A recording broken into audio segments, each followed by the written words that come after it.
Ito ang ilog Tapulot na matatagpuan sa pusod ng kagubatan ng Sierra Madre.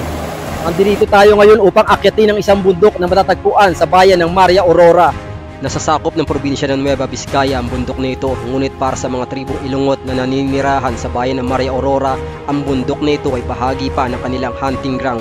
Isasamit natin bukas, Vizcaya na siya. Apart na ng Vizcaya yon sa amin. Pero bagamat sakop yan ng Vizcaya, sakop pa rin yan ng mga hunting grounds ng mga Tidao. Mula sa bayan ng Maria Aurora, 3 araw naming nilakbay ang bundok na ito at dito nalaman namin ang ilang bahagi ng kabundukan ay may makasaysayang naganap noong ikalawang digmaang pandaigdig. Sa bundok na ito naganap ang isang malawakang pagpatay sa mga sundalong Hapon ng mga katutubong Ilongot. Sa layo at sukal ng kabundukan, hinayaan na lang na mabulok ang mga namatay na katawan sa iba't ibang parte ng kagubatan. Kaya samahan nyo kami sa aming paglalakbay hanggang sa tugatog ng Mount Nanaambong.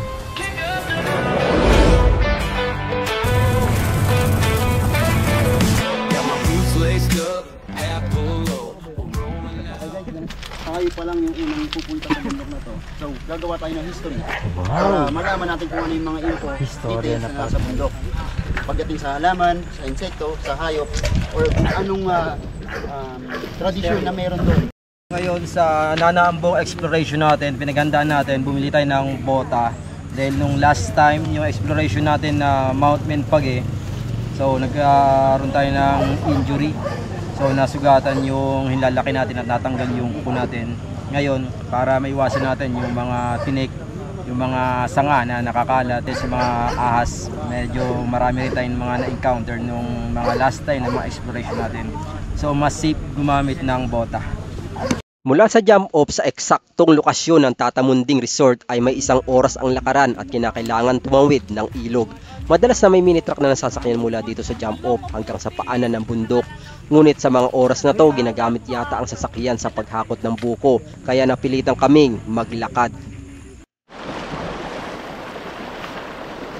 Halos may 100 metro pa lang kaming nakalalayo mula sa jump off at halos katatawid lang din namin ang unang ilog. Kasunod na pala namin ang truck na naghahakot ng buko, kaya naman isinakay kami nito hanggang sa paanan ng bundok.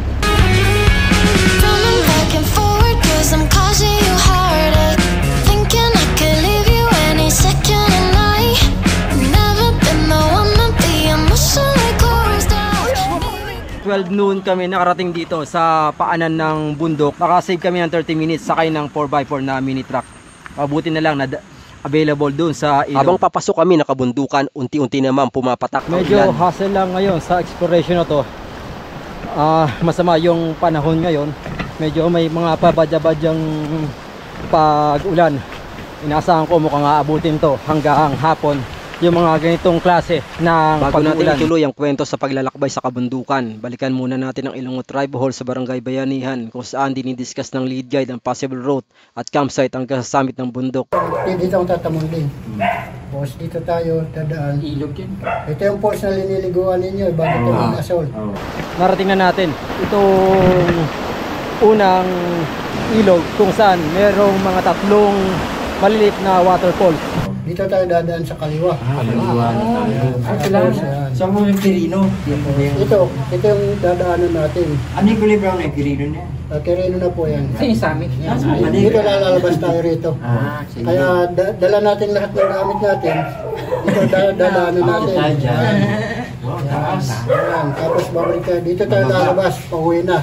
Tapos itong dadaanan natin pabalik na. Pabalik. Hindi tayo magbabakter. Mahirap yun. 3:24 ng hapon narating namin itong Virgilio Molina Peak. So sino nga ba si Virgilio Molina? Bakit pinangalan sa kanya ang lugar na to? Si Virgilio Molina ay isang chieftain no mga panahon na legal pa yung laging dito sa kabundukan ng Maria Aurora, kung saan maraming mga kabahayan ang nakatayo dito para doon sa paglalaging. So si Virgilio Molina ang nakakasakop sa area na to. Nagregroup lang kami dito sa Virgilio Molina Peak at agad na kaming umalis upang marating ang campsite bago pa dumilim. Mula sa Virgilio Molina Peak ay may halos 2 oras ang lakaran hanggang dito sa Nandukutan campsite. Narating na namin ngayon yung dati naming campsite kung saan inakit namin yung bundok ng Mount Menpage at Mount Natindig. Sa ngayon hindi kami dito magka-campsite dahil malayo pa malayo-layo pa yung bundok na aakitin namin mula dito. So kinakailangan naming tawirin itong ilog hanggang marating namin yung second campsite kung saan mas malapit doon sa Mount Nanaambong.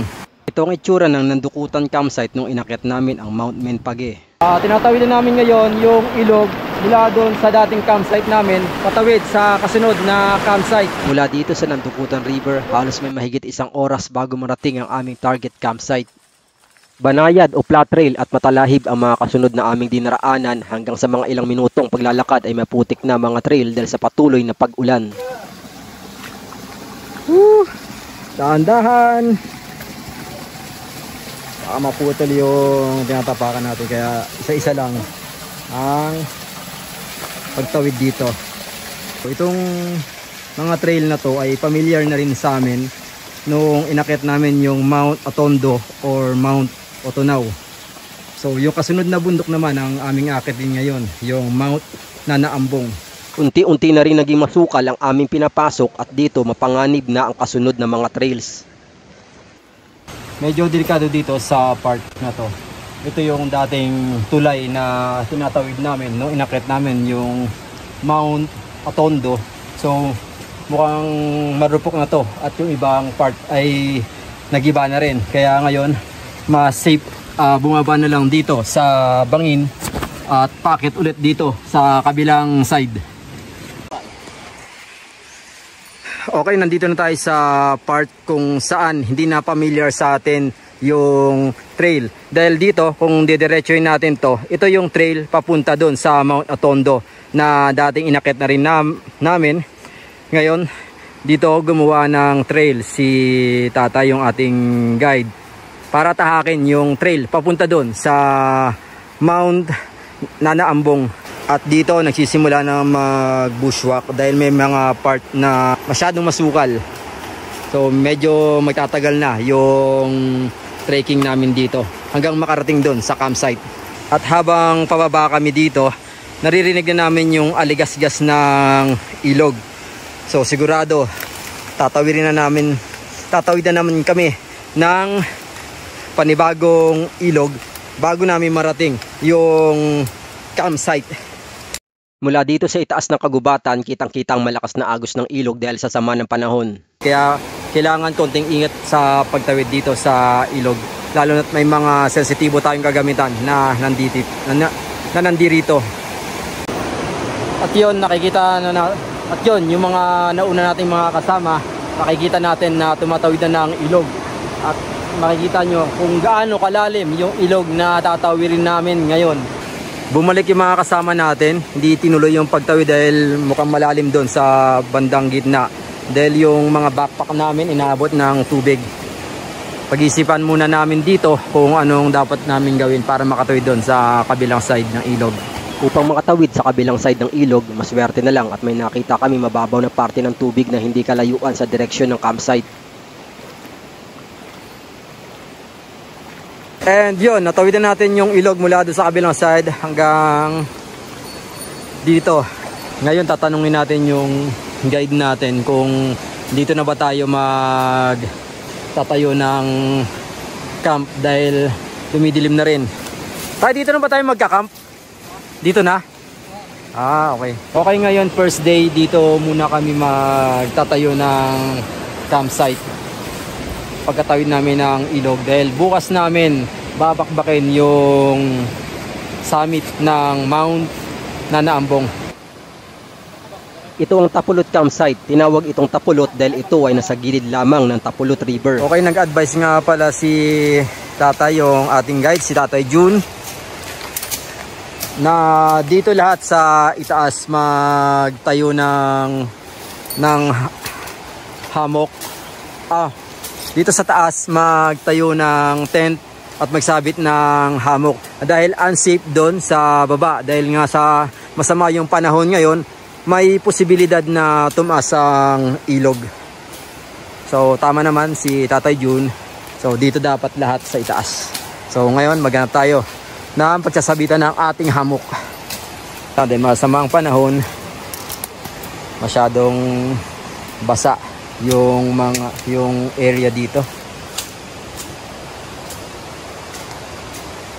mga lupa, yung dahon. 5:45 ng hapon namin narating itong pagtatayuan namin ng campsite. At ito, kasunod naman yung mga 6:00 ng hapon. Padating naman, habang nagkakabit kami ng hammock and tent, dumarating na yung mga kasunod na mga kasama namin na nahuli. Nakabit na natin yung ating hammock at yung tarp. Bago palamunin ng dilim ang kagubatan, na set up na namin ang aming mga hammock at tent, at habang nagluluto ang iba, ang ilan sa amin ay nasa ilog. At yung mga ibang kasama namin, yun, napapansin nyo may ilaw doon sa ilog, mga naliligo yan. Naliligo sila sa ilog para fresh ko mamaya ang tulog nila. Nang makakain ang lahat ng hapunan, habang patuloy ang manakanakang pag-ulan, ay nagkaroon ng konting kwentuhan tungkol sa naganap na kasaysayan sa kabundukan, at ang ilan dito ay sa tradisyon ng mga Ilongot. Tinuro sa amin ng matatanda, yung mga pangalan lang po ng sapa. Yung unang campsite natin doon, Nandukutan River. Ito namang campsite na ito, sakop na po ito ng Tapulot. Tapulot Creek. Ano ang sabi doon? Maria pa rin po ito. Pero sa side doon, yung isasamit natin bukas, Biskaya na siya. Apart na ng Biskaya yon sa amin. Pero bagamat sakop yan ng Biskaya, sakop pa rin yan ng mga hunting grounds ng mga taga-Aurora. Kumbaga, lupain pa rin siya ng mga taga-Aurora. Bagamat sakop lang siya ng probinsya ng Biskaya. May mga lugar ba dito sa ito, simula nang inakit natin na packet tayo, may mga lugar dito na naging bahagi ng mga history ng tribo nyo? May mga nangyari, mga yung panahon na yon. Sabi kasi may burial. Oo, nung araw kasi panahon pa ng hapon, sir, nagsitakbo rito yung mga hapon galing sa mga dagat. Dito na sila sinundan ng aming inuunti-unti ng mga ninuno namin na inuubos dito sa Kasiknan. Siyempre, ito kasing ilog na ito, lalabas ito ng Cagayan. Kaya yung lahat ng hapon na nanggaling sa dagat, dahil nagipit na, hindi na sila riyan makadaong, yung mga gusto sanang makalabas na dito, dumaan sa Cagayan, itong mga ilog na ito ang dinadaanan nila. Problema, mga headhunters ng Ilongot, walang nakaabot sa Cagayan. Inuubos na sila riyan, palang sa kailugan. Kaya siyempre nung araw talagang ganoon, pero wala naman talagang hanggat sa pinatay lang sila sa tagal ng panahon naubusan. Kaya sinabing parang naging libingan ng mga patay dahil maraming napatay ng mga hapon dyan. Maraming pinatay talaga ritong hapon nung araw.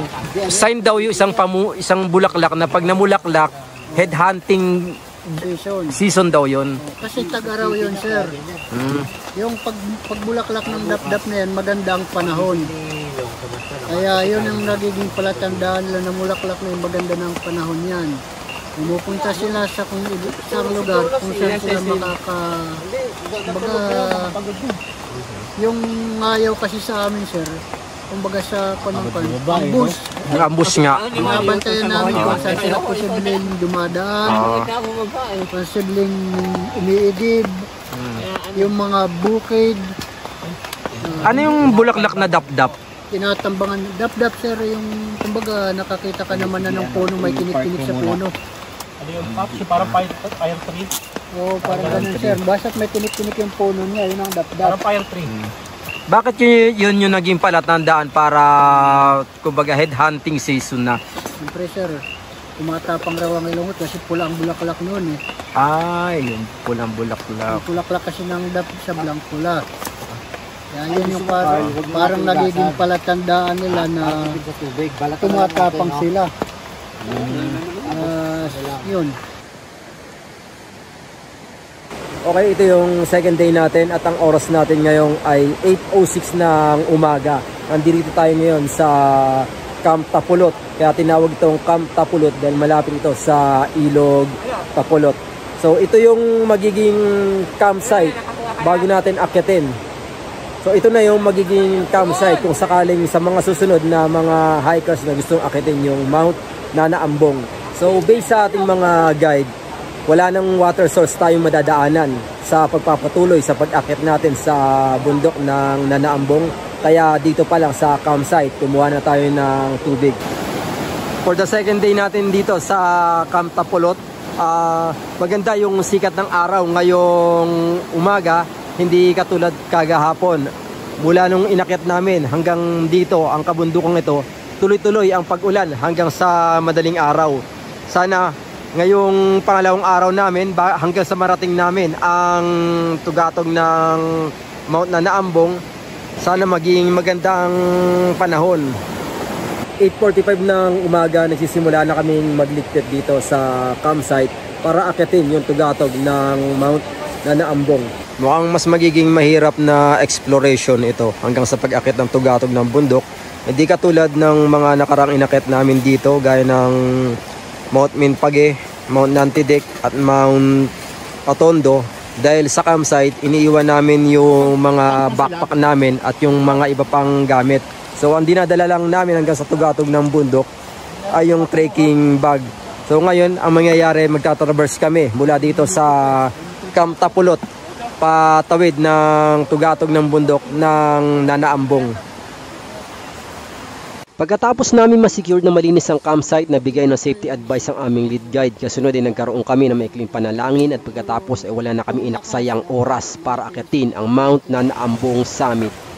Okay, 9:45 ng umaga, sinimulan na namin yung trekking mula dito sa Camp Tapulot hanggang dun sa tugatog ng Mount Nanaambong.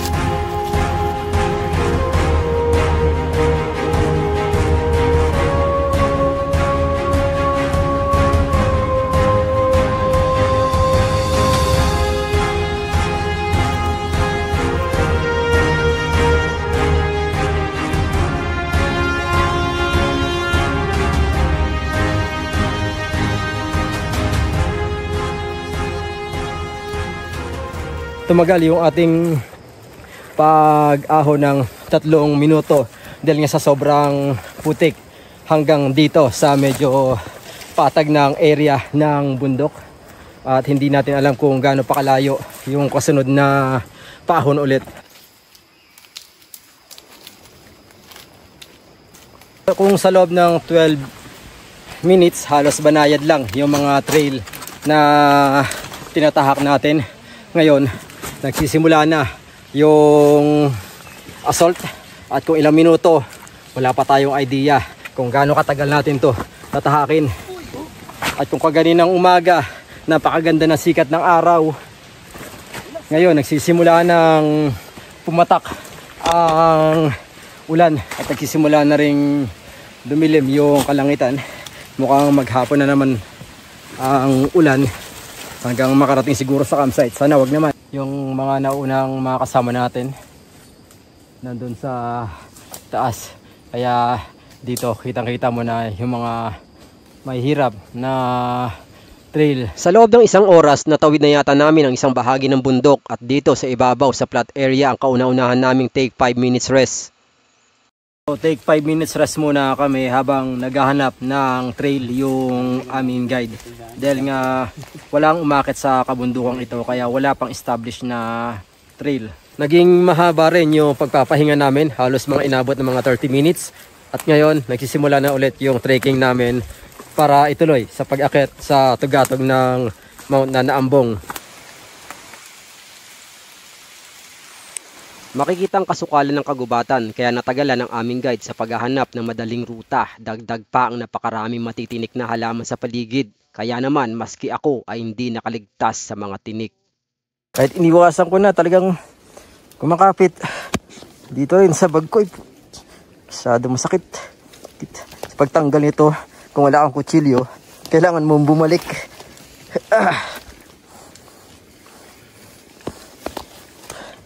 Pucha, di matanggal ah. Teka. Walang pamutol eh.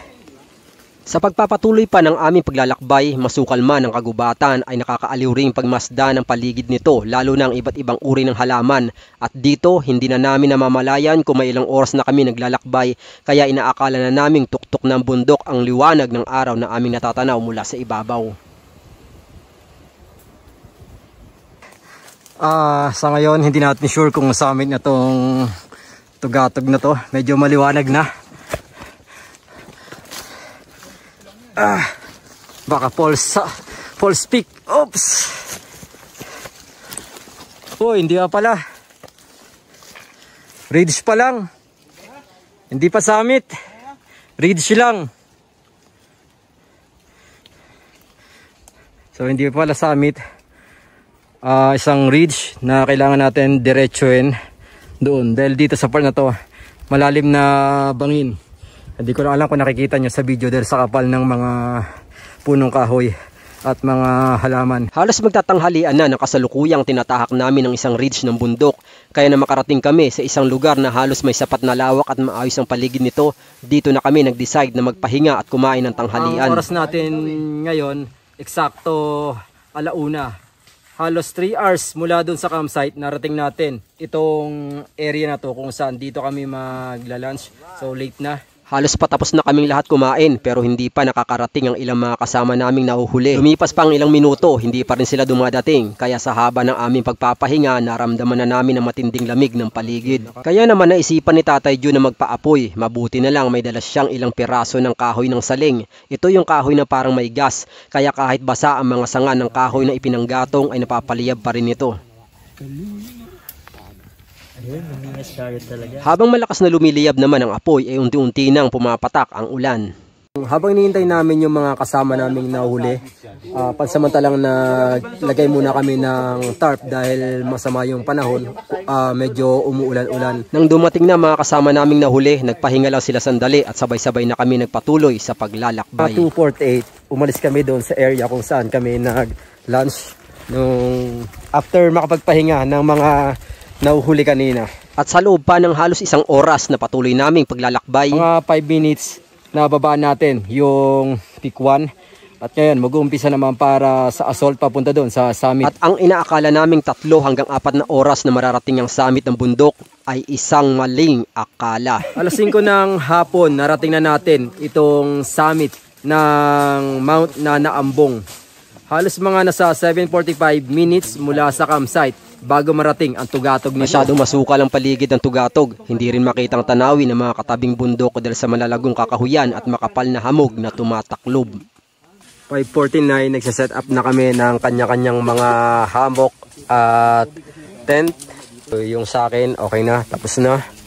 Ito yung tarp ko, medyo makitid lang yung area na pinagkabitan ko ng hammock. Pero yun, dito na ako nag-adjust sa tarp.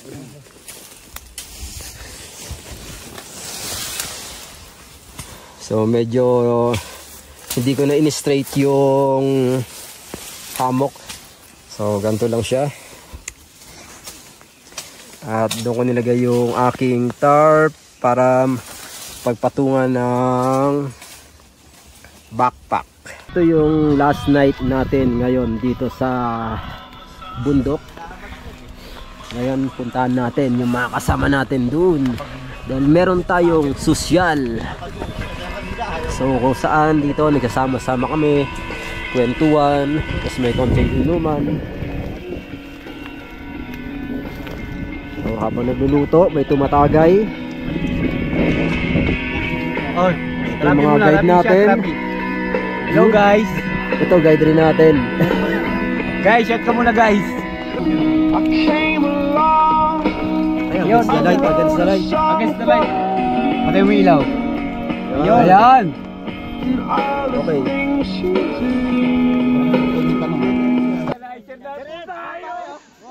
Ito ang huling gabi namin dito sa kabundukan, kaya habang nagluluto ng hapunan, sinabayan na namin ng konting inuman para naman panglaban din sa matinding lamig. Pagkatapos makakain ng hapunan, dahil sa sobrang pagod, halos maagang nagsitulog ang lahat. Abangan sa pagpapatuloy ng aming paglalakbay para sa pagbaba mula sa summit ng Mount Nanaambong. Ano-ano ang aming pinagdaanan. ito na yung sinasabing patagilid na mga trail. Dahil bangin na itong nasa likuran natin. Natuklasan sa sulok pa ng kagubatan sa pusod ng Sierra Madre. Kambal na waterfalls daw ito. Every mile we roam, we're making memories, we're right at home.